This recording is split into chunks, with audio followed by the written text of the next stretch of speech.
Bismillahirrahmanirrahim. Assalamualaikum warahmatullahi wabarakatuh. Innal hamdalillah nahmaduhu wa nasta'inuhu wa nastaghfiruhu wa natubu ilaihi wa nastahdihi wa na'udzu billahi min shururi anfusina wa sayyiati a'malina. Man yahdihillahu fala mudilla lahu wa may yudlilhu fala hadiya lahu. Asyhadu an la ilaha illallah wahdahu la syarika lahu wa asyhadu anna Muhammadan abduhu wa rasuluh. Allahumma salli wa sallim ala nabiyyina Muhammad wa ala alihi wa ashabihi wa azwajihi wa ahli baitihi wa man tamassaka bi sunnatihi ila yaumi yub'atsuh. Amma ba'du. Allahumma 'allimna bima yanfa'una wa anfa'na bima 'allamtana. Ma'asyiral muslimin, jemaah sekalian, Bapak dan Ibu rahimani Allah wa iyyakum jami'an. Yang semoga kita semua senantiasa dalam naungan ridha Allah, rahmatnya dan ampunannya alaihi. Kemudian salawat beserta salam semoga senantiasa pula Allah sampaikan kepada Rasul alaihi salatu wassalam.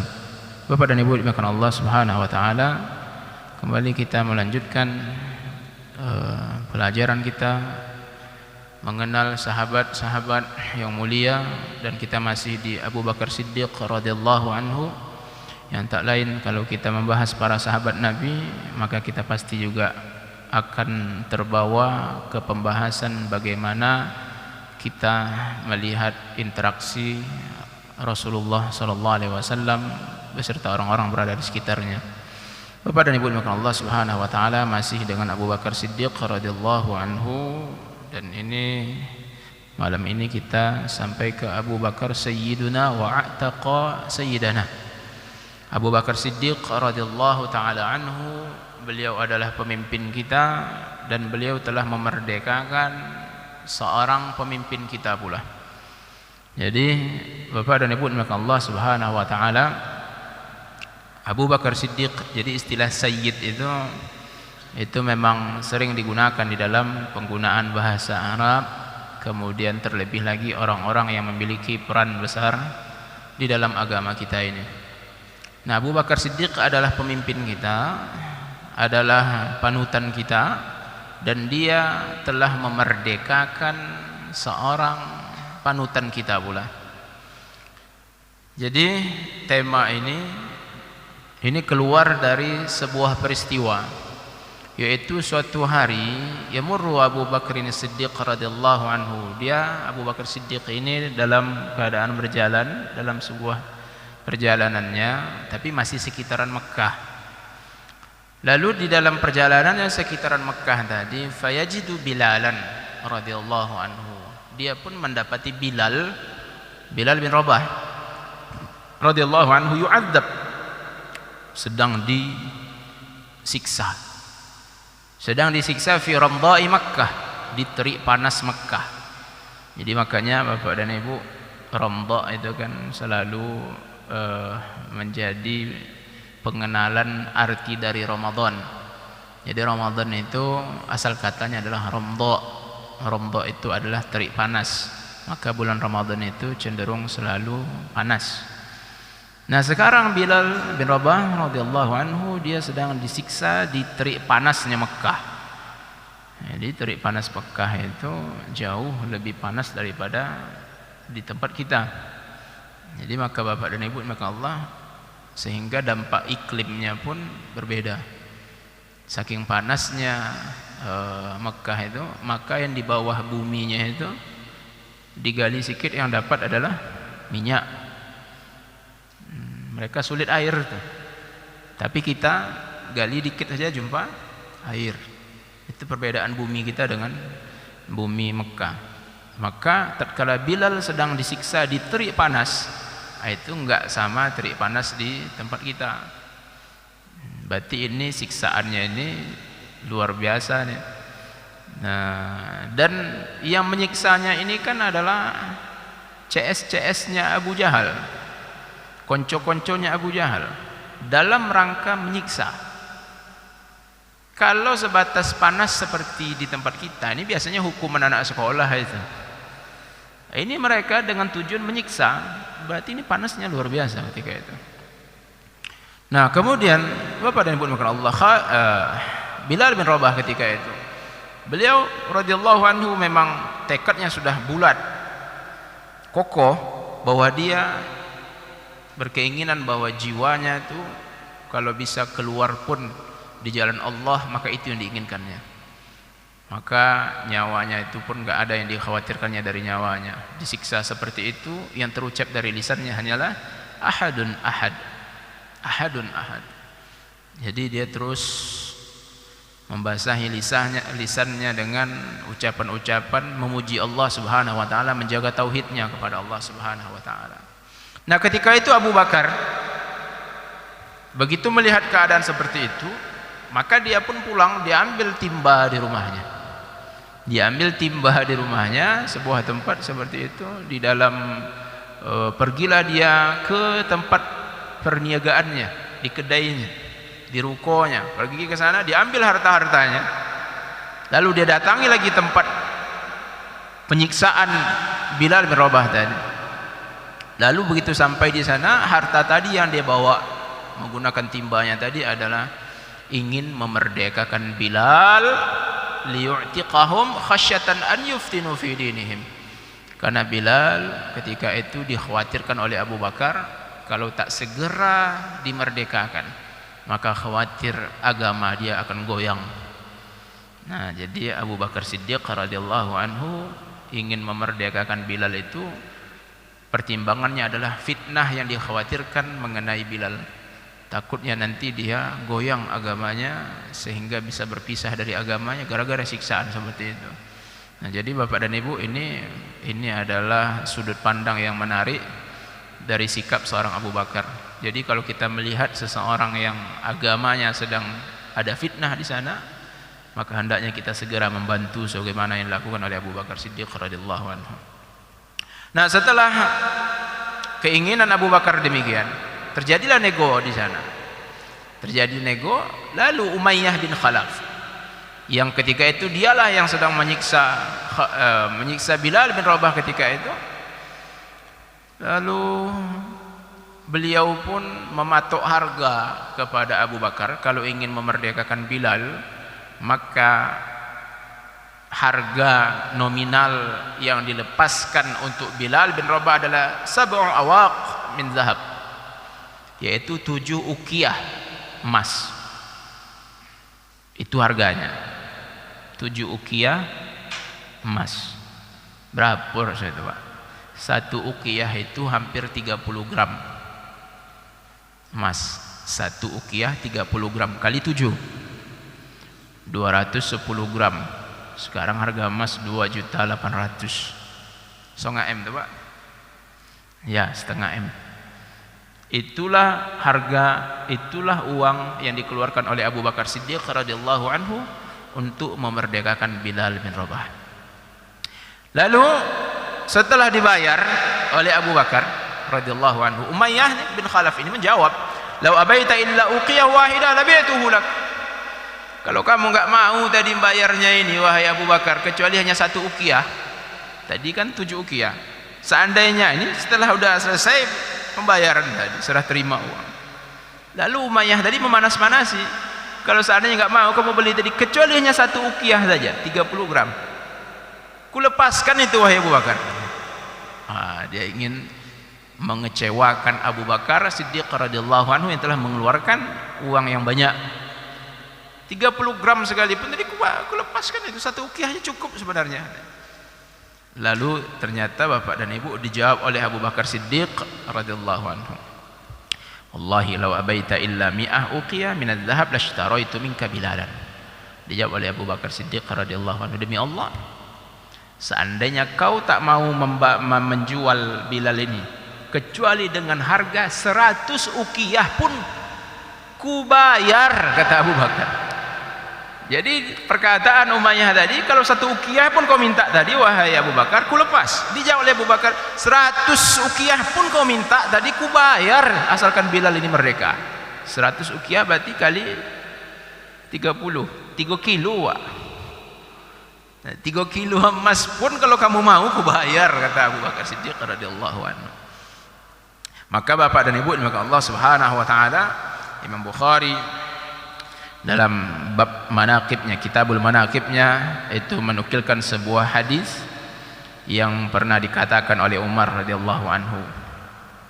Fakana Umar radhiyallahu anhu idza dzukira indahu Abu Bakar qala, adalah Umar bin Khattab radhiyallahu anhu setiap kali diceritakan Abu Bakar, disebut Abu Bakar di dekatnya, maka dia pun mengatakan, Abu Bakar sayyiduna wa a'taqa Bilalan sayyidana.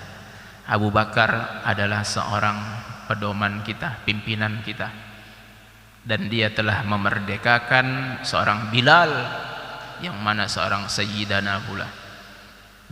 Itu hadis yang diriwayatkan oleh Imam Bukhari rahimahullah ta'ala dari ungkapan Umar bin Khattab radhiyallahu anhu. Nah, Bapak dan Ibu maka Allah Subhanahu wa taala, setelah peristiwa ini, faqama jama'atun minal munafiqin wa qalu, lalu setelah Abu Bakar Siddiq radhiyallahu anhu memerdekakan Bilal, lalu datanglah sekelompok orang-orang munafik, orang-orang munafikin. Mereka pun mengatakan, demi Allah, Abu Bakar tidaklah dia memerdekakan Bilal illa liyadin kanat li Bilal indahu, melainkan karena Abu Bakar punya hutang budi sama Bilal. Nah, itu kata orang-orang munafik. Jadi Bapak dan Ibu maka Allah Subhanahu wa taala, Abu Bakar sudah keluarkan dana yang sangat besar, fantastis untuk memerdekakan Bilal. Datanglah berita simpang siur macam ini, dibuat-buat oleh orang munafik. Itu kenapa Abu Bakar mau memerdekakan Bilal? Itu bukan karena keimanan, keikhlasan, bukan, tapi karena ya Bilal dulu punya budi dia dulu kepada Abu Bakar, dan Abu Bakar memerdekakan dalam rangka balas budi. Lalu apa yang dilakukan oleh Abu Bakar Siddiq, Bapak dan Ibu dimakan Allah Subhanahu wa taala? Fasakata, diam Abu Bakar Siddiq radhiyallahu anhu. Kan lagi-lagi dapat pelajaran kita Bapak dan Ibu, bahwa terhadap berita gonjang-ganjing itu, berita yang tersebar itu, tak perlu kita menyibukkan diri untuk membasuhi lagi, mencuci berita itu, enggak perlu. Karena Bapak dan Ibu dimakan Allah Subhanahu wa taala, walaupun ada 1 juta baliho untuk mengenalkan kebaikan kita, kalau Allah tak izinkan, tak kenal orang sama kita. Berapa banyak baliho spanduk yang ada di pinggiran jalan itu, ada wajah orang yang di situ. Tahu awak? Tak tahu. Kenapa tak Allah izinkan? Jadi sebaliknya, seandainya sekongkol seluruh manusia pun untuk menjerumuskan kita, kalau Allah tak izinkan tak terjadi itu. Lau ajma'atil ummah ala an yadurruka bi syai'in lam yadurruka bi syai'in illa bima katabahallahu lak. Kama qala alaihi salatu wassalam, itu kata Rasulullah, seandainya seluruh manusia ini sudah bersekongkol untuk merusak engkau, membuat kerusakan, mencelakai engkau, sekongkol seluruh manusia, tak akan terjadi itu kecuali sebatas apa yang telah Allah takdirkan kepada engkau. Nah, jadi Bapak dan Ibu makan Allah Subhanahu wa taala, Abu Bakar Siddiq radhiyallahu anhu tentunya orang yang sangat kokoh imannya, dalam ilmunya, maka dia sangat paham itu. Maka Abu Bakar Siddiq tak menyibukkan pergi dari satu kedai ke kedai lain untuk klarifikasi, tidak. Malahan Bapak dan Ibu, benarlah bahwasanya memang yang membersihkan nama Abu Bakar bukanlah dirinya sendiri, bukan kawan karibnya, tetapi Allah Azza wa Jalla yang mensucikan namanya balik. Dan ini Allah turunkan wahyunya dalam sebuah surah yang sudah selalu kita baca. Mungkin kita belum ingat lagi, belum tahu. Inilah asbabun nuzulnya. Surahnya ini adalah surah Al-Lail. Apa kata Allah? Wasayujannabuhal atqa, dan akan dijauhkan dari neraka itu orang-orang yang bertakwa, orang-orang yang luar biasa ketakwaannya. Siapa itu? Alladzi yu'ti malahu yatazakka, orang yang sangat luar biasa ketakwaannya itu, yang mereka menyalurkan hartanya untuk mensucikan dirinya. Wa ma li ahadin indahu min ni'matin tujza, dan tidaklah ada pada orang yang bersedekah menginfakkan hartanya tadi, tak ada hutang budi nikmat orang lain pada dirinya yang harus dia balas, kata Allah. Jadi dia di situ yakni Abu Bakar Siddiq radhiyallahu anhu, diceritakan oleh Allah bahwasanya dia tidak dalam rangka membalas budi orang, illa batigha'a wajhi rabbihil a'la, melainkan harapan wajah Tuhannya yang maha tinggi. Jadi itulah yang ada di dalam dada Abu Bakar Siddiq radhiyallahu anhu, wala saufa yarda, dan sungguh dia akan mendapatkan keridhaan Allah azza wa jalla. Bapak dan Ibu makan Allah Subhanahu wa taala. Jadi selesailah. Begitulah prinsip dalam kehidupan ini sebenarnya Bapak dan Ibu, bahwa hanya Allah azza wa jalla yang bisa mensucikan nama seseorang itu. Jadi kalau ada isu desas-desus sana sini, ya kita nggak usah ambil pusing, jangan sampai naik asam lambungnya. Itu sudah banyak, luar biasa banyak kejadiannya. Bagaimana Aisyah radhiyallahu anha difitnah oleh orang-orang munafik, demikian pula. Itu siapa yang membersihkan nama Aisyah radhiyallahu anha? Allah Subhanahu wa taala. Itu Nabi Musa alaihi salatu wasallam difitnah juga gara-gara tak mau mabar, mandi bareng. Sama orang-orang Bani Israel suka mandi bareng mereka, laki-laki sama laki-laki itu. Nah, Nabi Musa enggak. Tentunya dengan kehormatannya, kemuliaannya seorang nabi, mana mungkin seperti itu. Lalu gonjang-ganjing Bani Israel. Itu kenapa itu Musa macam itu? Ada kelainan di anunya itu. Siapa yang membersihkan itu? Allah azza wa jalla. Maka Bapak dan Ibu, ada sebuah riwayat itu yang memang diperselisihkan di kalangan ulama. Riwayatnya itu Nabi Musa alaihi salatu wasallam mengadu kepada Allah, ya Allah, innahum yaquluna fiyya ma laysa fiyya. Ya Allah, kaumku mengatakan sesuatu tentangku yang tidak ada padaku, kata Nabi Musa. Lalu jawaban Allah azza wa jalla, inni lam adha dzalika fi nafsi.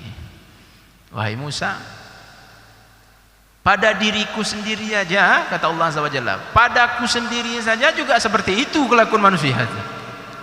Jadi apa itu? Allah dikatakan punya anak, Allah dikatakan punya anak, malaikat pun demikian pula dikatakan apa Pak? Anak Allah perempuan. Maka Allah azza wa jalla luar biasa. Di dalam Al-Qur'anul Karim Allah tegaskan setegas-tegasnya, aja'alul malaikata inatsan wa hum syahidun asyahidu khalqahum, kata Allah azza wa jalla. Apakah mereka mengatakan para malaikat itu perempuan? Apakah mereka menyaksikan bagaimana proses penciptaan malaikat itu? Satuktabu syahadatuhum wa yus'alun, akan ditulis, dicatat kesaksian ucapan mereka itu, dan mereka akan dimintai pertanggungjawaban. Amlahul banatu wa lakumul banun, kata Allah azza wa jalla dalam surah An-Najm. Apakah Allah punya anak perempuan lalu kalian punya anak laki-laki? Jadi Bapak dan Ibu makan Allah Subhanahu wa taala. Jadi Allah Subhanahu wa taala pun dibicarakan, difitnah oleh orang-orang. Lalu apatah lagi para nabi, lalu apatah lagi orang biasa, lalu apatah lagi awak-awak kok. Maka Bapak dan Ibu, Abu Bakar memberikan contoh, dah enggak usah sibukkan. Maka Allah Subhanahu wa taala yang akan membersihkan lagi nama kita, selesai. Nah, kemudian lanjut lagi Bapak dan Ibu, kita mengenal Abu Bakar Siddiq radhiyallahu anhu, arda bi jiwarillahi azza wa jalla. Abu Bakar Siddiq radhiyallahu anhu adalah orang yang sangat ridha berada di bawah perlindungan Allah Subhanahu wa taala. Ini peristiwanya tatkala tahun 5 kenabian. Perlawanan luar biasa dari orang-orang Quraisy. Orang-orang Mekah semakin mengerikan. Perbuatan-perbuatan mereka, ucapan-ucapan mereka untuk menyiksa, membuat gelisah Rasulullah dan para sahabatnya. Terus meningkat setiap harinya, setiap hari. Sampailah pada tahun 5 kenabian.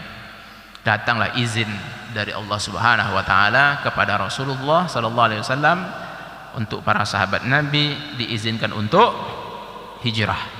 Hijrah yang pertama adalah ke Habasyah, ke Ethiopia.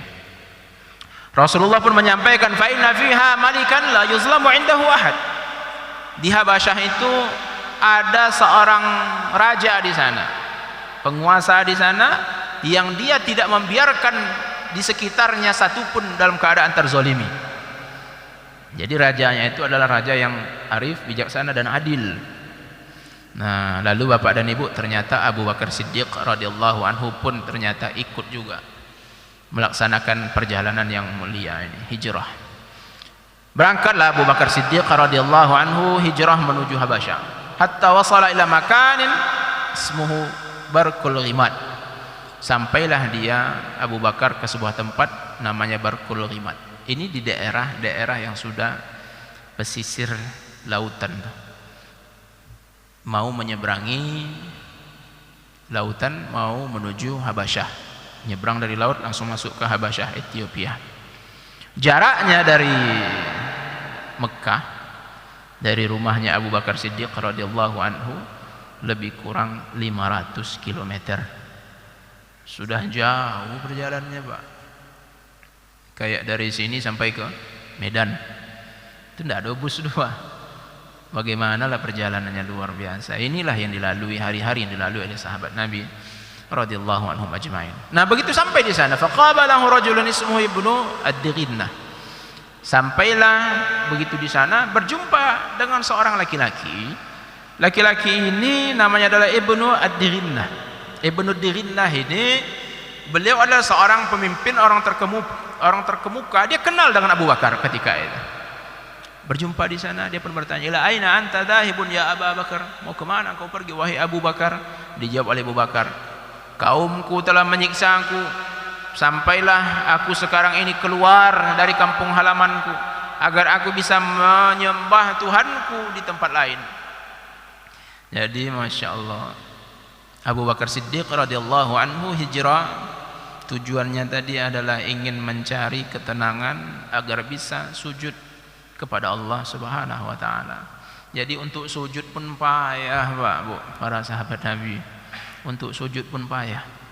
Sampai-sampai mereka harus mencari negeri lain agar mereka bisa sujud kepada Allah Subhanahu wa taala. Maka janganlah sampai kita tempat sujud ada sejengkal dari rumah kita tapi tidak pernah nampak, Saudara. Atau hanya sekali, sehari, sekali, sepekan, sekali, sebulan, sekali, setahun. Allahu Akbar. Malu kita dengan Abu Bakar, Bapak dan Ibu, dan para sahabat Nabi lainnya. Lalu Ibnu Ad-Dighinnah menjawab, "La ya Abu Bakar." Enggak, jangan wahai Abu Bakar. Sesungguhnya orang seperti engkau ini itu enggak boleh diusir oleh kaumnya. Engkau adalah orang yang menyambung silaturahim. Jadi Bapak dan Ibu bukan Allah, ini sifatnya Rasulullah sallallahu alaihi wasallam dan para sahabatnya, yaitu mereka selalu menjaga hubungan silaturahim. Jadi hubungan silaturahim itu luar biasa, perhatian besar Islam di sana, Bapak dan Ibu. Maka janganlah sampai gara-gara tanah sejengkal saja lalu silaturahim putus. Jangan sampai hanya masalah warisan, adik sama abang tidak jumpa-jumpa sampai salah seorangnya meninggal, lebaran pun tidak jumpa, jangan. Jadi ini adalah identitasnya seorang muslim, Bapak dan Ibu. Engkau adalah orang yang menyambung tali silaturahim. Engkau selalu menolong orang-orang miskin, orang-orang du'afa. Engkau selalu memuliakan tamu. Engkau selalu menolong orang-orang yang memerlukan bantuan. Udah pulang saja engkau wahai Abu Bakar. Fa anta fi himayati wa jiwari. Kau akan berada di bawah perlindunganku dan jaminanku, kata Ibnu Ad-Dighinnah ini. Mendengar seperti itu ucapannya tadi dan dijamin. Nah, jadi Bapak dan Ibu diterima oleh Abu Bakar Siddiq radhiyallahu anhu. Lalu, nah ini Bapak dan Ibu di kalangan Arab, dan itu juga diakui oleh Rasulullah sallallahu alaihi wasallam, kalau ada salah seorang di antara kita memberikan jaminan kepada orang lain, maka itu harus dijaga. Itu harus dijaga, Bapak dan Ibu, bukan Allah. Kalau ada seseorang di tengah kita mengatakan ini di bawah jaminanku, maka enggak boleh kita mengganggunya lagi. Itu selalu, dan itu terjadi di depan Rasulullah sallallahu alaihi wasallam. Rasulullah mengakui itu. Sampai pernah terjadi seseorang yang juga diberikan jaminan seperti itu. Itu di hadapan Rasulullah sallallahu alaihi wasallam dan dalam keluarga Rasulullah. Itu adalah menantu Rasulullah sallallahu alaihi wasallam. Pernah ada kasus seperti ini juga. Diberi jaminan dan jaminan itu harus dijaga. Siapa rasanya, Pak, menantu Rasulullah yang awak tahu? 1, Utsman bin Affan. 2, Ali bin Abi Thalib. 3, Abul As ibn Rabi'. Ini kan yang ketiga nih, jarang kok dengar nih. Abul As ibn Rabi', dia adalah menantu Rasulullah dari anak tertua Rasulullah, putri tertua Rasulullah. Siapa namanya? Zainab. Nah, Utsman bin Affan radhiyallahu anhu menantu dari dua putri Rasulullah, putri yang kedua dan ketiga, Ruqayyah dan Ummu Kulsum. Ali bin Abi Thalib menantu dari putri Rasulullah dari anaknya Fatimah. Ini Abul As, jangan lupa kita, itu adalah menantu Rasulullah sallallahu alaihi wasallam. Begitu Rasulullah mendakwakan Islam, dia tak mau menerimanya. Dia tidak mau beriman kepada Rasulullah sallallahu alaihi wasallam. 13 tahun, ya Allahu Akbar. Tetap dia tidak beriman kepada Rasulullah sampai Rasulullah telah hijrah ke Madinah tahun 2 Hijriah. Terjadi perang fenomenal dalam sejarah Islam, perang Badar. Abul As hadir, tapi kehadiran dia bukan di barisan Rasulullah, tapi di barisan Abu Jahal. Abul As ibn Rabi'. Lalu begitu selesai perang Badar, ternyata Abul As selamat dan dia tertawan. Begitu tertawan, mulailah orang-orang Quraisy mengirimkan harta-hartanya dari Mekah ke Madinah untuk menebus tawanan yang masih ada nih, yang masih hidup, yang berada di sekitar Rasulullah sallallahu alaihi wasallam. Mulailah datang harta banyak-banyak tuh dari Mekah untuk menebus keluarga mereka yang masih hidup tuh, yang ada di tawanannya kaum muslimin. Sampailah ada seseorang membawa sebuah perhiasan, qiladah, kalung. Dilihat oleh Rasulullah sallallahu alaihi wasallam. Langsung ingat Rasulullah, itu adalah kalung pemberian Khadijah radhiyallahu anha kepada Zainab di malam pernikahan Zainab dengan Abul As. Jadi ternyata Zainab mengirim dari Mekah tadi kalungnya untuk menebus Abul As tadi. Jadi Bapak dan Ibu Allah, kenapa mereka masih bersama padahal masih kafir? Ketika itu Rasulullah sudah berusaha. Tetapi orang-orang musyrikin, keluarga Abul As dan penduduk Mekah tidak melepaskan Zainab. Itu jadi permasalahannya. Kenapa Zainab tidak bersama Rasulullah padahal mereka sudah berbeda agama dan imannya. Tapi setelah itu dilihat oleh Rasulullah sallallahu alaihi wasallam dan Rasulullah pun mengatakan kepada para sahabatnya, ini adalah kalung dari Zainab dan ini untuk menebus Abul As bin Rabi'. Kalau kalian mau, kalau kalian bersedia, kembalikan sajalah kalungnya dan bebaskan Abul As. Dijawab oleh para sahabat Nabi, iya wahai Rasulullah, kami kembalikan dan kami bebaskan Abul As. Balik. Nah setelah itu apa dan Ibu Allah, tak berapa lama setelah itu Abul As pergi, dia berniaga dari Mekah menuju Syam. Dibawanya harta Abu Sufyan, harta orang-orang kafir tadi, kafir Quraisy, banyak dibawanya dari Syam. Begitu mau pulang sampai di perbatasan Madinah, tertangkap oleh kaum muslimin yang menjaga perbatasan itu. Nah Zainab ketika itu sudah dikirimnya untuk kembali ke sisi Rasulullah sallallahu alaihi wasallam, karena ketika dibebaskan tadi dari perang Badar tadi, kalung dibalikkan, dia dibebaskan tanpa ada bayaran. Tapi Rasulullah sallallahu alaihi wasallam pun mengatakan, kalau kau sampai ke Mekah nanti wahai Abul As, lepaskanlah, antarkanlah Zainab kembali kepadaku, kata Rasulullah, sesegera tanpa ada menunggu apapun. Dan ternyata Abul As amanah. Begitu sampai dia ke Mekah, pengawal Rasulullah sallallahu alaihi wasallam sudah dikirim juga mendampinginya untuk mengawal Zainab dari Mekah menuju Madinah. Singkat ceritanya, 2 hari atau 3 hari setelah itu baru dilepaskan Zainab. Lalu Zainab pun berada di Madinah bersama Rasulullah. Nah ketika tadi Abul As, rombongannya ini, pengawal-pengawal harta dari Syam tadi pun habis semuanya. Harta-hartanya pun juga ditawan, diambil menjadi ghanimah oleh kaum muslimin, dibawa ke Madinah. Abul As selamat. Lalu dia mengendap-endap dalam kegelapan malam itu, dicarinya oleh Zainab. Lalu begitu sampai ke Zainab, lalu dia pun mengatakan kepada Zainab, minta supaya diberikan jaminan untuknya. Pas ketika azan salat subuh, setelah ketika pelaksanaan salat subuh, ketika Rasulullah bertakbir Allahu Akbar, ketika itulah Zainab berbicara, ayuhan nas, wahai orang-orang, saksikanlah, ini adalah Abul As bin Rabi'. Rasulullah sudah takbir nih, kaum muslimin pun sudah dalam keadaan salat. Ini adalah Abul As bin Rabi', sekarang dia berada di bawah jaminanku, kata Zainab, untuk menjamin Abul As bin Rabi' ini. Selesai salat, Rasulullah sallallahu alaihi wasallam langsung berbicara kepada kaum muslimin, hal sami'tum ma sami'tu? Apakah kalian mendengar apa yang barusan ku dengar tadi? Iya wahai Rasulullah, kata para sahabat Nabi. Sesungguhnya aku enggak tahu hal itu tadi. Enggak tahu. Rasulullah pun pulang ke rumah. Lalu begitu sampai di rumah, Rasulullah pun memanggil Zainab. Ya Zainab, apakah engkau ingat bahwa dia sudah lagi tidak halal untukmu? Ya wahai Rasulullah, tapi dia minta perlindungan, ku berikan. Lalu Rasulullah mengatakan, innahu yujiru minal muslimin adnahum.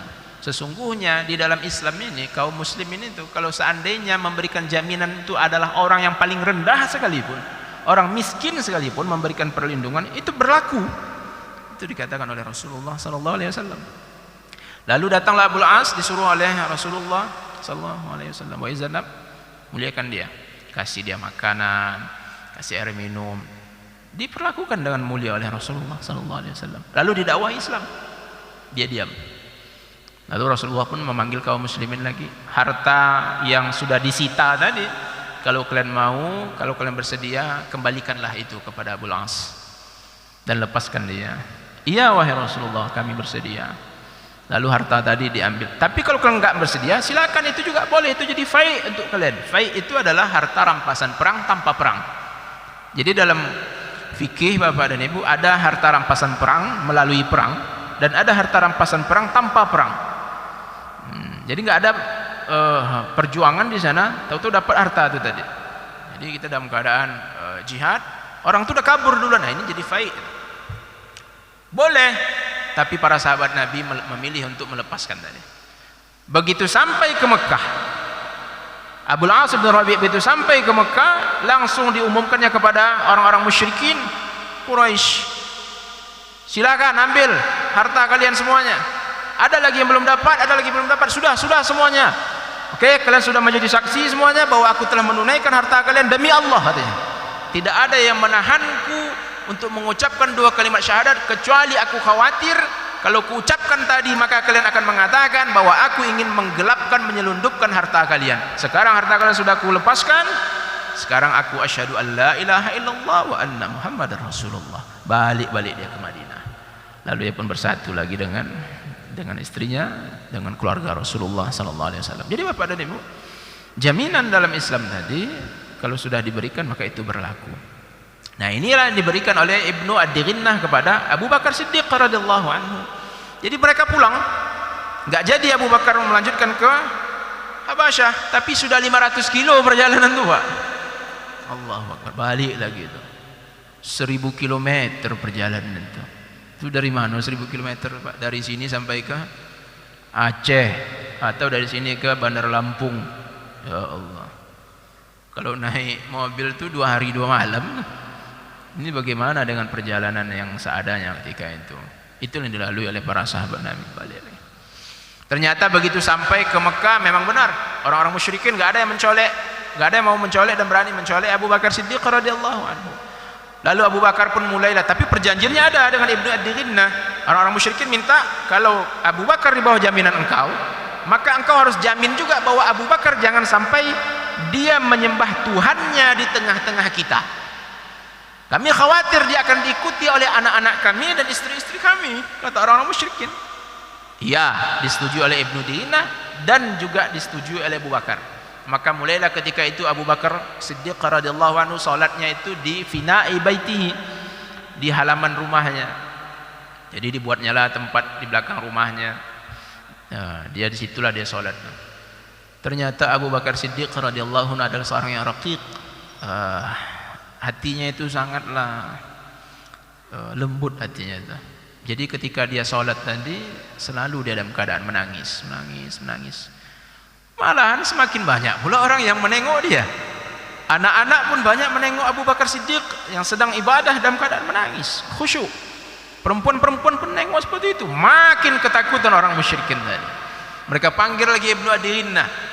Yang kau jamin dulu Abu Bakar tuh ada makin parah nih. Anak-anak kami, istri-istri kami udah membicarakan dia terus-terusan. Maka kami harapkan engkau membatalkan jaminan engkau kepada Abu Bakar. Jadi Ibnu Dirinah mendatangi Abu Bakar Siddiq radhiyallahu anhu, wahai Abu Bakar, kalau kau seperti ini maka aku tak bisa menjamin keselamatan engkau lagi. Maka Abu Bakar Siddiq radhiyallahu anhu pun menjawab bahwasanya dia mengatakan uridu arda bijiwarillahi azza wa jalla. Aku lebih ridha bahwa aku berada di bawah jaminan Allah Subhanahu wa taala. Putuslah kontrak jaminan dari Ibnu Ad-Dirinna, mulailah Abu Bakar Siddiq radhiyallahu anhu pun dalam keadaan ya seperti biasa lagi. Ya, tak ada lagi yang melindunginya kecuali Allah Subhanahu wa taala. Nah, kemudian Bapak dan Ibu maka Allah Subhanahu wa taala sampailah di tahun ke-10 Hijriah. 10 kenabian, 3 tahun sebelum hijrah. Terjadilah sebuah peristiwa yang menjadi sejarah besar dalam Islam, yaitu peristiwa Isra dan Mi'raj. Nah, Bapak dan Ibu maka Allah Subhanahu wa taala pada tahun ini, tahun ke-10 kenabian ini, Rasulullah sallallahu alaihi wasallam dalam keadaan indahu al-huzun asyadid. Rasulullah dalam keadaan memiliki tertimpa kesedihan yang luar biasa. Luar biasa sedihnya Rasulullah di tahun itu. Maka dalam beberapa kitab sejarah itu dituliskan tahun itu menjadi Amul Huzn, tahun sedih. Apa yang terjadi? Ada 2 peristiwa yang membuat Rasulullah ketika itu sangat-sangat sedih. Yang pertama adalah meninggalnya, wafatnya Khadijah radhiyallahu anha. Yang kedua adalah meninggalnya Abu Talib. Tapi yang kedua ini Bapak dan Ibu ternyata bukan sebatas itu. Para sejarawan al-mu'arrikhun menceritakan Rasulullah kenapa sedih dengan kematian Abu Talib. Bukan sebatas kematiannya saja, tapi mautuhu alal kufur. Namun karena kematiannya dalam keadaan kufur. Itulah yang membuat Rasulullah lebih-lebih sedih lagi. Bahwa pamannya ketika itu melindungi Rasulullah sallallahu alaihi wasallam, dan peristiwa ini tak lama setelah naqdu as-sahifah, pembatalan MOU kerjasama orang-orang musyrikin. Jadi ada ketika itu orang-orang musyrikin sudah sangat-sangat suntuk mereka, risau mereka dengan Rasulullah dan para sahabatnya. Mereka pun mengadakan MOU, Memorandum of Understanding, gitu kan? Mereka buat persetujuannya, mereka tulis dalam sebuah kertas, selembar kertas itu, bahwasanya mereka mengadakan pemboikotan baik interaksi maupun transaksi kepada Rasulullah dan para pengikutnya. Maka ketika itulah Bapak dan Ibu, Rasulullah SAW dan para sahabatnya, sampai-sampai ketika itu batu itu memang di perut mereka. Mereka ikat batu di perutnya itu untuk menahan lapar. Kadang mereka pun memakan dedaunan, rerumputan. Ya, karena transaksi tadi sudah mereka boikot.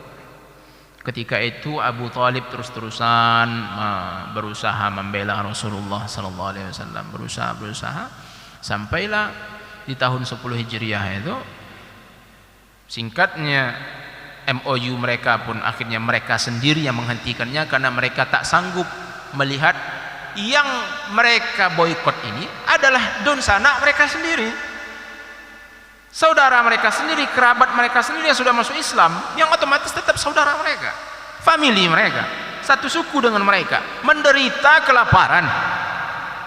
Dalam keadaan seperti itu akhirnya mereka sendiri tak sanggup melihat keluarga mereka seperti itu, dan mereka pun sepakat untuk membatalkan perjanjian mereka tadi untuk memboikot kaum muslimin. Nah, tak lama setelah itu itulah meninggal Abu Talib, tidak pula dalam keadaan mengucap 2 kalimat syahadat. Lalu ada yang mengatakan 3 hari setelah itu, ada riwayat mengatakan 3 hari setelah itu wafat pula Khadijah radhiyallahu taala anha, setelah 24 atau 25 tahun berumah tangga dengan Rasulullah sallallahu alaihi wasallam. Jadi Rasulullah menikah di usia 25 tambah 25, berarti 50 tahun, di usia 50 tahun pas tahun 10 kenabian. Allahu Akbar. Jadi Khadijah ketika menikah dengan Rasulullah usianya berapa Pak? 40 tambah 25 65. meninggal dunia tapi menjadi istri yang tak terlupakan oleh Rasulullah sallallahu alaihi wasallam. Maka ibu-ibu tengoklah Khadijah, jangan tengok artis-artis, Bu. Supaya tak terlupakan oleh bapak-bapak. Ini kadang pergi ke pasar lupa bapak itu, pulang surang sudah itu. Apa sebabnya itu? Kehadiran sosok di rumah tadi tak seperti apa yang dilalui oleh Rasulullah sallallahu alaihi wasallam. Nah, dalam keadaan seperti itu Allah berikan sebuah hadiah, peristiwa yang luar biasa kepada Rasulullah sallallahu alaihi wasallam, bahwa Allah azza wa jalla memperjalankan Rasulullah sallallahu alaihi wasallam di malam itu dari Masjidil Haram menuju Masjidil Aqsa. Itu Isra, Usriya, diperjalankan oleh Allah azza wa jalla dari Masjidil Aqsa ke Sidratul Muntaha, itu Urija, Mi'raj. Rasulullah pun diangkat oleh Allah azza wa jalla. Perjalanannya luar biasa. Tatkala Rasulullah sallallahu alaihi wasallam selesai dari perjalanannya luar biasa, dan itu cuma sekali dalam perjalanan hidup Rasulullah, Isra Mi'raj sekali. Maka heran pula kita, kadang ada orang mengaku udah 30 kali Mi'raj. Itu Mi'raj kemana itu? Allahu Akbar, semoga Allah beri hidayah. Nah, jadi Bapak dan Ibu bukan Allah, dalam perjalanan yang luar biasa banyak pemandangan-pemandangan yang Allah tampakkan kepada Rasulullah sallallahu alaihi wasallam, pemandangan surga, pemandangan neraka, keadaan penduduk langit. Rasulullah melihat bagaimana Baitul Ma'mur. Baitul Ma'mur mana, Pak? Baitul Ma'mur itu lurusnya pas di atas Ka'bah. Kalaulah jatuh Baitul Ma'mur, tempat ibadah yang berada di langit sana, pas di atas Ka'bah itu, yang para malaikat ribuan masuk tiap hari itu ke dalam Baitul Ma'mur, lalu keluar lagi setiap hari seperti itu. Yang udah keluar tidak pernah masuk lagi. Maka Bapak dan Ibu, Allah tegaskan, wa ma ya'lamu junuda rabbika illahu, tak ada yang tahu berapa jumlah bala tentara Tuhan engkau wahai Muhammad kecuali dia sendiri, saking banyaknya para malaikat itu. Nah, jadi itu yang setiap hari masuk ke Baitul Ma'mur ribuan, keluar lagi tak pernah masuk lagi. Nanti yang masuk beda lagi itu, beda lagi setiap hari. Allahu Akbar. Itulah Allah Subhanahu wa taala. Nah, begitu pulang maka Rasulullah sallallahu alaihi wasallam menceritakan kepada sebagian para sahabatnya dari perjalanannya yang mulia ini. Nah, sampailah berita tadi kepada orang-orang kafir Quraisy, fasakhiru minan nabi sallallahu alaihi wasallam, maka mereka pun mengejek-ngejek Nabi. Begitu sampai kepada orang-orang kafir, jadi bahanlah mereka untuk mengolok-olok Nabi SAW, dan mereka mengatakan, atazumu annaka usriya bika minal masjidil haram ilal masjidil aqsa thumma urija bika ila samai sabi'ah thumma udta maratan ukhra fi juz'in yasir minal lail. Kau kira, apa kau mengira wahai Muhammad, kau mengklaim dirimu sudah Isra, sudah diperjalankan dari Masjidil Haram ke Masjidil Aqsa, lalu diberangkatkan lagi naik ke langit ke 7 sana, lalu kau pulang lagi ke sini hanya beberapa saat dari malam ini saja. Tidak sampai suatu malam. Apa kau seperti itu kau klaim engkau wahai Muhammad? Dijawab oleh Nabi SAW, naam, iya. Fahal tastati an tasifa lana al-Masjidil Aqsa. Wahai Muhammad, kalau gitu kau ceritakanlah ke kami bagaimana Masjidil Aqsa itu. Ini mereka orang Mekah adalah orang kampung Nabi SAW, tetangga Rasulullah, otomatis tahu bahwa Rasulullah belum pernah ke Masjidil Aqsa. Cendawa gini dah. Ketahu kita kayak kita sekarang nih. Tetangga kita nih, mana apa ini? Oh, dia lagi ke Sumbar nih, kan? Tahu kita siapa yang udah pernah pergi ke Sumbar, siapa yang tak pernah. Jadi mereka tahu bahwa Nabi Muhammad tak pernah ke Masjidil Aqsa, belum pernah Nabi Muhammad ke Palestina, belum pernah. Nah, jadi Bapak dan Ibu dimuliakan Allah Subhanahu wa taala, maka mereka minta, jelaskanlah kalau gitu. Kita jeda sejenak dengarkan azan salat Isya. Hada wa sallallahu ala nabiyyina Muhammad. Fadhal, Pak.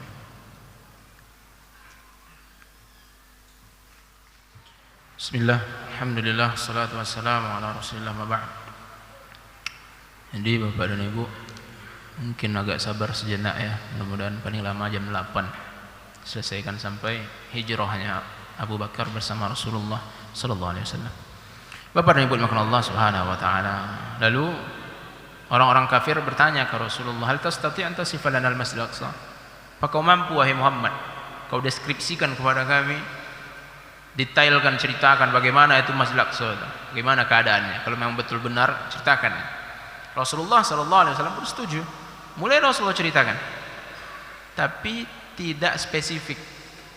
Karena Rasulullah sallallahu alaihi wasallam sebagaimana ibaratkan orang singgah sebentar, jadi enggak nampak semuanya.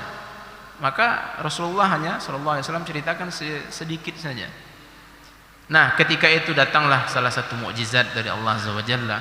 Allah perintahkan malaikat untuk menghadirkan Masjidil Aqsa di depan Rasulullah sallallahu alaihi wasallam. Maka mulailah Rasulullah sallallahu alaihi wasallam pun menceritakan secara diqqah, serinci-rincinya. Bagaimana Masjidil Aqsa, dindingnya bagaimana, tiangnya bagaimana, tangganya bagaimana, jendelanya bagaimana, serinci-rincinya. Maka orang kafir tadi pun yata'ajjabuna min diqqatil wasf.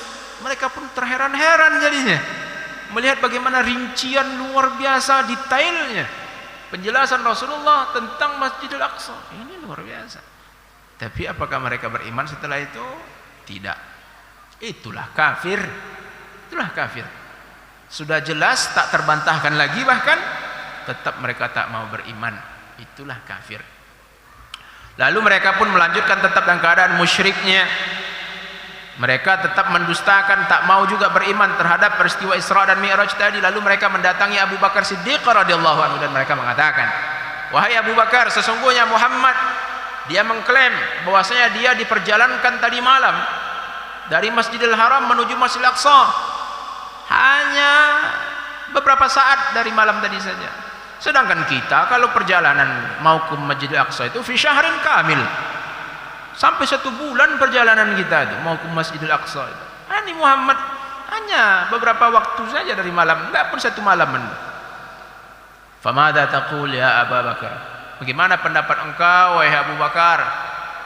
Lalu Abu Bakar Siddiq radhiyallahu anhu pun menjawab, "In kana Nabi sallallahu alaihi wasallam qala dzalika faqad shadaq." Sesungguhnya bila yang mengucapkan itu adalah Nabi sallallahu alaihi wasallam, maka pasti benar. Inni la usaddiquhu fi khabaris sama' afala usaddiquhu fi Baitul Maqdis. Sesungguhnya aku membenarkan berita-berita yang diceritakan oleh Nabi Muhammad SAW tentang kabar yang ada di langit. Apatah lagi kabar yang ada di bumi, katanya, yang ada di Baitul Maqdis. Yang tentang yang ada di langit saja aku percayai kalau udah Nabi yang bercerita seperti itu. Lalu apatah lagi hanya sebatas yang ada di bumi ini, Baitul Maqdis. Jadi Bapak dan Ibu makan Allah Subhanahu wa taala, itulah luar biasa imannya Abu Bakar Siddiq radhiyallahu anhu. Padahal di peristiwa ini kaum muslimin itu mulailah terbagi-bagi. Ada yang dalam keadaan beriman seperti Abu Bakar Siddiq radhiyallahu anhu dan lainnya. Ada juga yang mulai ragu. Ada yang murtad langsung gitu mendengar itu. Tapi Bapak dan Ibu, Abu Bakar Siddiq radhiyallahu anhu memang luar biasa keimanannya. Jadi Bapak dan Ibu makan Allah Subhanahu wa taala, kemudian 3 tahun setelah itu sampailah 13 tahun kenabian setelah diangkatnya Rasulullah menjadi nabi, menjadi rasul, diizinkanlah oleh Allah Subhanahu wa taala kepada Rasulullah sallallahu alaihi wasallam dan kaum muslimin untuk melakukan hijrah berikutnya, yaitu hijrah ke Madinah. Mulailah ketika itu siksaan orang-orang musyrikin semakin menjadi-jadi. Luar biasa, semakin dahsyatnya. Sampai detik-detik sebelum Rasulullah hijrah pun mereka sudah menyusun strategi, bahkan bukan untuk melawan Rasulullah tapi untuk membunuh Rasulullah sallallahu alaihi wasallam.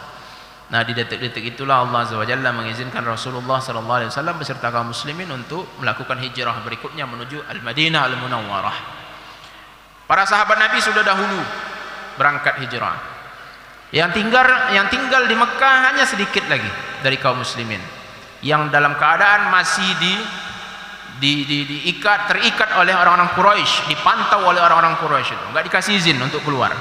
Di antara yang masih ada di Mekah ketika itu adalah Abu Bakar Siddiq radhiyallahu anhu, Ali bin Abi Thalib, Rasulullah sallallahu alaihi wasallam dan beberapa yang bisa dihitung lainnya. Kemudian Rasulullah sallallahu alaihi wasallam sendiri menunggu aba-aba izin spesial khusus dari Allah, izin khusus dari Allah kepada Rasul untuk hijrah. Ditunggu oleh Rasulullah sallallahu alaihi wasallam. Lalu sampailah waktunya, memang Allah Azza wa Jalla telah izinkan Rasulullah sallallahu alaihi wasallam pun pergi menemui Abu Bakar Siddiq radhiyallahu anhu dan memberi kabar kepada Abu Bakar bahwasanya Allah azza wa jalla telah mengizinkan untuk Rasulullah pula. Kaum muslimin sudah tadi, sekarang ini sudah ada waktunya, sudah ada izinnya dari Allah Subhanahu wa taala kepada Rasulullah untuk hijrah, dan Rasulullah mengabarkan bahwasanya yang mendampinginya hijrah adalah Abu Bakar Siddiq radhiyallahu anhu. Maka bapak dan ibu, respon dari Abu Bakar, fabaka bukaan syadidan min syiddatil farah. Maka Abu Bakar Siddiq radhiyallahu anhu pun menangis. Luar biasa tangisannya, tangisan karena kebahagiaan. Karena dari semua kaum muslimin, dialah yang menjadi pendamping Rasulullah sallallahu alaihi wasallam. Bapak dan Ibu dimuliakan Allah Subhanahu wa taala. Kadang kita begini loh, Pak. Untuk memahamkan di hati kita ini, supaya kita kenal bagaimana perbandingan kita dengan Rasulullah sallallahu alaihi wasallam. Gini loh, Pak. Kita kenal, mungkin kita semua kalau disebutkan seorang pemimpin dalam sejarah Islam yang sangat adil, semua kita kenal itu. Namanya adalah Umar bin Abdul Aziz. Semua kita pernah dengar, semua kita kenal bahwa dia adalah seorang pemimpin dan dia dari golongan tabi'in. Umar bin Abdul Aziz luar biasa keadilannya. Dia dari garis keturunan Umar bin Khattab radhiyallahu anhu. Jadi Umar bin Abdul Aziz ini keadilan luar biasa, kemudian keilmuannya luar biasa, karena dia pun masih dalam generasi tabi'in. Orang-orang luar biasa menyanjungnya. Kenal orang dengan Umar bin Abdul Aziz. Tapi tahukah kita bapak dan ibu, suatu hari Abdullah ibnul Mubarak, seorang ulama yang luar biasa keilmuannya pula, Ibnul Mubarak pernah mengatakan, ghubarun dakhala fi anfi Muawiyah ma'a Rasulillah sallallahu alaihi wasallam khairun min amali Umar bin Abdul Aziz. Ini kata Ibnu Mubarak, Pak, tentang Umar bin Abdul Aziz yang luar biasa keadilannya, keilmuannya luar biasa sosoknya ini. Dalam sejarah luar biasa, bahkan banyak sekali kitab-kitab spesial membicarakan Umar bin Abdul Aziz. Tapi kata Ibnu Mubarak, Abdullah bin Mubarak mengatakan, debu yang masuk ke dalam hidungnya Muawiyah bin Abi Sufyan ketika dia bersama Rasulullah sallallahu alaihi wasallam, debu yang masuk tadi ke dalam hidungnya Muawiyah lebih utama, lebih berharga dibandingkan Umar bin Abdul Aziz, kata Abdullah bin Mubarak. Allahu Akbar. Apa artinya itu, Pak? Tak ada yang bisa menyamai sahabat Nabi itu. Bahkan tabi'in dengan keilmuannya, kemudian dengan keadilannya ketika dia menjadi pemimpin, tak sama dengan Muawiyah bin Abi Sufyan. Itu baru Muawiyah. Lalu bagaimana dengan 10 orang yang dijamin masuk surga? Lalu bagaimana dengan satu orang yang sangat istimewa ini, yang selalu disebut-sebut namanya oleh Rasulullah SAW? Itu Abu Bakar Siddiq radhiyallahu anhu. Bagaimana dengan sahabat Nabi kemuliaannya? Jadi para ulama tabi'in mengakui bagaimana keistimewaan, kedudukan luar biasanya sahabat Nabi. Dan itu baru sahabat nih Bapak dan Ibu. Nah sekarang yang akan ditemani oleh Abu Bakar bukan sahabat, tapi Rasulullah sallallahu alaihi wasallam. Jadi Bapak dan Ibu karena Allah Subhanahu wa taala, mungkin logika sedikit singkat dari kita, mungkin ada rombongan ya. Ada rombongan presiden itu kan. Dikawal sama patwal. Ini bapak-bapak rombongannya naik pickup rame-rame sama warga. Gimana rasanya? Ya, alhamdulillah dalam barisan presiden. Tapi ada bapak yang satu mobil dengan presiden. Itu gimana rasanya tuh, Pak? Itu kamera tak mati-mati itu, Pak. Live terus, live streaming, duduk di samping presiden guys, kan? Jadi bapak dan ibu, ini baru presiden, baru di sebuah negara. Sekarang Abu Bakar Siddiq radhiyallahu anhu dalam perjalanan ini dia bersama seorang yang luar biasa, yaitu Rasulullah sallallahu alaihi wasallam. Maka tak bisa dia menahan air matanya pun tercurahkan. Saking bahagianya, dialah yang terpilih mendampingi Rasulullah sallallahu alaihi wasallam. Rasulullah pun berangkat. Singkatnya, ya, setelah peristiwa ditinggalkannya Ali bin Abi Thalib, dan Ali bin Abi Thalib yang bersedia menggantikan posisinya berbaring di atas dipannya Rasulullah sallallahu alaihi wasallam. Lalu orang-orang musyrikin sudah mengelilingi rumah Rasulullah, memang ingin membantai, membunuh Rasulullah sallallahu alaihi wasallam. Lalu Rasulullah pun keluar dari rumahnya. Orang-orang musyrikin berada di sekeliling rumah Rasulullah, tak ada satupun yang melihat Rasulullah sallallahu alaihi wasallam, sebagaimana yang Allah firmankan dalam surah Yasin, wa ja'alna min baini aydihim saddan wa min khalfihim saddan faghshaynahum fahum la yubsirun. Kami jadikan di depan mereka ada sadda, ada dinding, di belakang mereka ada dinding, lalu kami tipu mereka sehingga mereka pun tak bisa melihat. Itu ayat tadi bapak-bapak tak usah dibaca-baca kalau ada razia polisi. Ya ada, saya dengar itu saudara-saudara kita kalau ada razia baco itu tak nampaknya lagi. Bahaya Pak, ditabrak musuh kalau tak nampak tuh. Jadi ini ayat Al-Qur'anul Karim, ayat yang suci. Jadi peristiwanya asbabun nuzulnya seperti itu. Rasulullah pun melanjutkan perjalanan keluar dengan Abu Bakar Siddiq radhiyallahu anhu, lalu sampailah di Gua Tsur. Di sanalah Rasulullah sallallahu alaihi wasallam istirahat sejenak.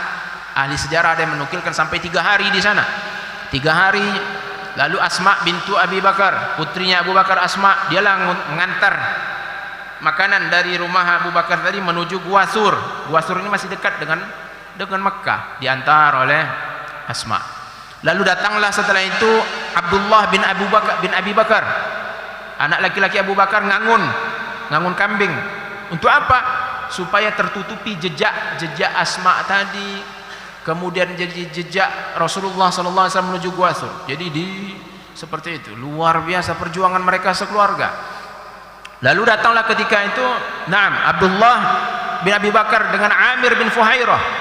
Dia adalah budak yang dulunya dimerdekakan oleh Abu Bakar Siddiq. Ini ngangun nih. Nah, seperti itu. Jadi kemudian Rasulullah SAW berada di dalam Gua Tsur. Ya, mudah-mudahan paling lama 10 menit lagi, Pak. Jadi di Gua Tsur, Rasulullah SAW ketika mau masuk ke dalam Gua Tsur, Abu Bakar Siddiq radhiyallahu anhu yang pertama kali masuk. Dia mengecek keadaannya supaya aman. Tengoknya, lalu ada bagian-bagian yang lobang di pinggir-pinggir Gua Tsur itu, diambilnya lah pakaiannya untuk menutupi lubang-lubang tadi, khawatirnya ada binatang yang keluar. Lalu ada satu lubang yang habis, tak ada lagi alatnya untuk menutupinya, lalu dia jadikan tubuhnya untuk menutupi itu. Dia duduk di situ. Lalu dipersilahkannya Rasulullah sallallahu alaihi wasallam masuk. Nah, Bapak dan Ibu makan Allah Subhanahu wa taala. Jadi Abu Bakar Siddiq radhiyallahu anhu dengan Rasulullah pun di dalam. Lalu ketika itu Bapak dan Ibu ada sebuah kisah yang cukup masyhur. Abu Bakar Siddiq radhiyallahu anhu karena menjadikan tubuhnya menutupi lubang yang satu tadi, lalu di suatu hari dari 3 hari tadi ada riwayat mengatakan aqrab, kalajengking, ada lagi mengatakan adalah su'ban, ular menggigit Abu Bakar Siddiq radhiyallahu anhu, digigitnya. Rasulullah ketika itu sedang berbaring tidur, kepalanya di pangkuan Abu Bakar Siddiq radhiyallahu anhu. Abu Bakar pun tak berani membangunkan Rasulullah dan dia tahan sakitnya itu. Ditahannya sakitnya itu. Gigitan berbisa itu. Tapi yang menahan adalah tangan, tapi air mata enggak bisa nahan. Akhirnya keluar air mata Abu Bakar dan menetes di khaddu Rasulullah, di pipi Rasulullah. Lalu Rasulullah pun terbangun. Apa yang terjadi wahai Abu Bakar? Aku khawatir membangunkan engkau wahai Rasulullah. Inni ludightu, aku disengat. Lalu begitu dilihat oleh Rasulullah sallallahu alaihi wasallam, Rasulullah pun membasahinya dengan air liur. Itu Rasulullah sallallahu alaihi wasallam. Bapak-bapak yang coba, Pak, takutnya bertambah, Pak.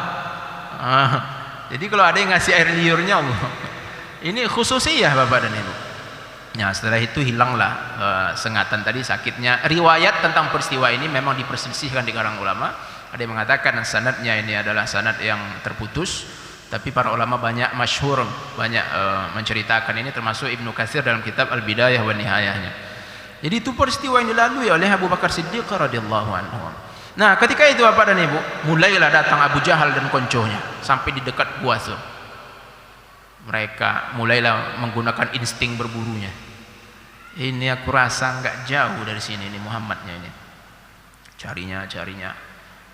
Nah, Abu Bakar Siddiq radhiyallahu anhu yang berada di dalam gua tadi, nampaknya kaki orang-orang musyrikin tadi mondar-mandir di dekat pintu gua itu kakinya. Lalu Abu Bakar pun mengatakan, wahai Rasulullah, seandainya mereka nunduk saja, maka mereka akan menangkap kita, wahai Rasulullah. Dijawab oleh Rasulullah sallallahu alaihi wasallam dalam hadis yang sahih riwayat Bukhari dan Muslim, ya Abu Bakar, ma zannuka bisnaini Allahu salisuhuma. Wahai Abu Bakar, bagaimana prasangka engkau dengan dua orang dan Allah lah yang ketiganya? Jadi kita berdua, Allah yang ketiganya. Tenanglah Abu Bakar Siddiq radhiyallahu anhu. Tapi entahkah suara itu keluar, tapi ada anak muda tiba-tiba keluar di luar tadi ngomong kepada Abu Jahal itu, wahai paman, jangan-jangan ini Muhammad berada di dalam goa itu, kata itu anak muda. Dijawab oleh Abu Jahal, inilah Allah Azza wa Jalla melindungi Nabi Muhammad sallallahu alaihi wasallam. Kata Abu Jahal, wahai anak muda, sesungguhnya sarang laba-laba itu duluan ada daripada engkau lahir. Bahkan itu kalau ada sarang laba-laba itu gimana dia masuk? Dulu ada sarang laba-laba dari engkau lahir, wahai anak muda. Jadi Abu Jahal pun tak nerima dia dari anak muda, dari siapa pun tak terima. Ini luar biasa orang tua. Jadi Bapak dan Ibu makan Allah Subhanahu wa taala, pertanyaannya, Rasulullah begitu sampai di Madinah kan naik onta. Tuh di mana ontanya ketika ini? Ini Rasulullah dengan Abu Bakar Siddiq di dalam goa. Tuh di mana ontanya? Ternyata Bapak dan Ibu luar biasa, sudah dikaji persiapan strateginya oleh Rasulullah SAW juga Abu Bakar. Ternyata ontanya tadi itu sudah disewa oleh Abu Bakar kepada seorang laki-laki yang dia kafir, namanya Abdullah bin Uraiqah. Disewa oleh Abu Bakar ini orang kafir, dan ini pula menjadi prinsip orang Arab itu. Mereka itu berpegang teguh terhadap janji. Kalau udah janji itu mereka pegang kuat-kuat. Itu kalau orang Arab nih Pak Bu, udah menjadi budaya mereka. Kalau awak janji kadang tekaret apalah bahannya kan. Ini memang dipegang. Jadi orang kafir sekalipun sudah ada kontrak dengan Abu Bakar, diperintahkan oleh Abu Bakar setelah 3 hari nanti bawa 2 ekor onta ini menuju ke arah Gua Sur. Jadi onta tadi nyusul. Makanya setelah itu barulah setelah 3 hari tadi barulah Rasulullah sallallahu alaihi wasallam dengan Abu Bakar berangkat menunggangi ontanya, dan mereka pun melanjutkan perjalanannya menuju Al-Madinah Al-Munawwarah. Insyaallah kita lanjutkan di pertemuan akan datang. Hadza wa sallallahu ala nabiyyina Muhammad. Subhanakallahumma wa bihamdika asyhadu an la ilaha illa anta astaghfiruka wa atubu ilaik. Assalamualaikum warahmatullahi wabarakatuh.